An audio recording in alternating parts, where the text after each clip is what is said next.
প্রতিবাদের ভাষায় যে কোনো দাবি আদায় করতে তারা সক্ষম হয়। আমরা কেন পাচ্ছি না?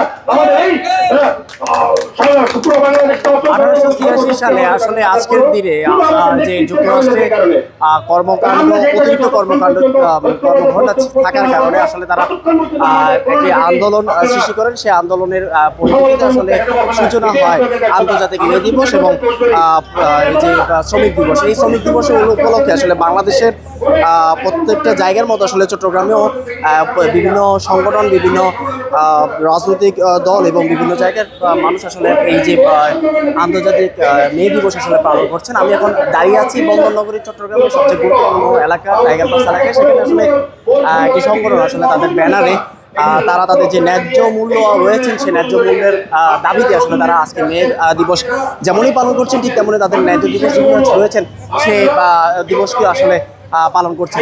আমি একটু দেখানোর চেষ্টা করছি একজন ব্যক্তি আসলে তার দেহের মধ্যে আসলে বিভিন্ন কর্মকাণ্ডের মাধ্যমে আসলে তিনি ফুটিয়ে তুলেছেন আসলে তারা কি পরিমাণ নির্যাতিত রয়েছেন।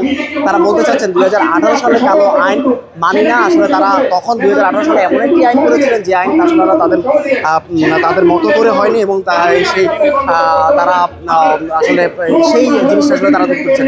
আমি এখন একজনের সাথে কথা বলবো। আসলে আপনারা আজকে কোন সম্মেলন থেকে দাঁড়িয়েছেন এবং আপনাদের দাবি কি? আজকে আমরা চট্টগ্রাম হালকা মনোরঞ্জন তালুক শ্রমিক ইউনিয়নের সংগঠনের পক্ষ থেকে আমরা পয়লা মে পালন করতেছি টাইগার পাস মোড়ে। প্রতি বছরে আমরা এখানে করি।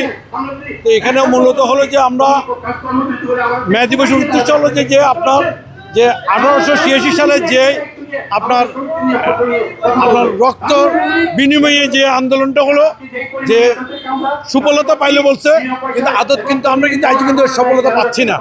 বিশেষ করে হলো যে আপনার যে 8 ঘন্টা কর্মদিবস যেটা বলে কর্মঘণ্টা, কিন্তু আমরা কিন্তু সকালবেলা বের হয়ে সকাল 5টা বাজে ঘুম থেকে উঠে কিন্তু 6টা বাজে বাসায় আসি, সাহেবের বাসায় 7টা বাজে আপনি ডিউটিতে যাই, আবার রাত 11টা 12টা পর্যন্ত আমাদের থেকে ডিউটি করতে হয়। তাহলে আপনারা দেখেন প্রায় 16 ঘন্টা 17 ঘন্টা 18 ঘন্টা পর্যন্ত আপনি ডিউটি করি, তাহলে আমরা কোন সময় ঘুমাই? আমরা বাসা থেকে যখন বের হই আমাদের বাচ্চাকে পর্যন্ত আমরা দেখি না। আমাদের বাচ্চারা কিন্তু আমাদেরকে কখন বাবা ডাকতেছে ওইটা পর্যন্ত আমরা পাইনি।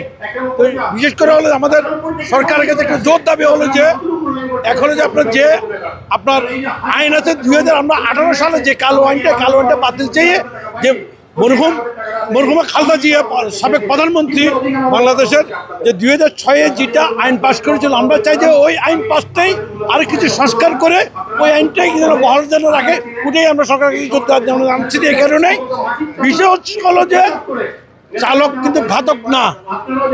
2018 সালে যে আইনটা করেছে কিন্তু ওখানে চালককে ঘাতক করে আপনাকে ফাঁসির মধ্যে রেখে দিচ্ছে। কিন্তু আমরা চাই যে ওই কালো আইনটা বাতিল করে 2006টা ইয়ে করুন।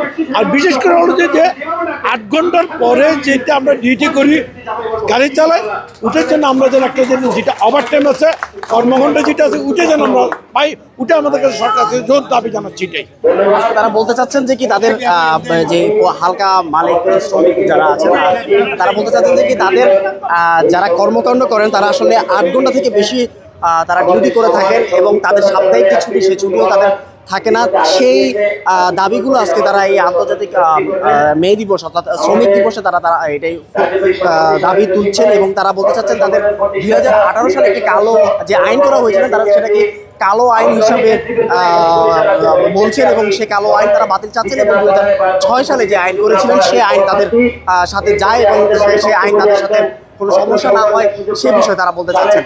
শুধু এটাই নয়, আসলে তারা বলতে চাচ্ছেন যে কি মালিক এবং শ্রমিক একে অপরের সাথে ঐক্য হিসাবে কাজ করে একটি সুন্দর বাংলাদেশ তৈরি করতে তারা চাচ্ছেন এবং তারা বলতে চাচ্ছেন যে কি পয়লা মের যে 1886 সালে যে তাদের যে দাবি ছিলেন সেই দাবিগুলো আবার তারা তুলতে চাচ্ছেন এবং তারা বলতে চাচ্ছেন যে কি তাদের যে সমস্যা যেন নিরসন হয়, সুন্দরভাবে তারা যেন কর্মে থাকতে পারে এবং কর্ম থেকে ফিরে আসে আবার স্বাচ্ছন্দ্যভাবে কর্মে ফিরে যেতে পারে, সেই বিষয়ে তারা বারবার তুলে ধরছেন। এই ছিল আজকের পয়লা মে চট্টগ্রাম থেকে সর্বশেষ তথ্য।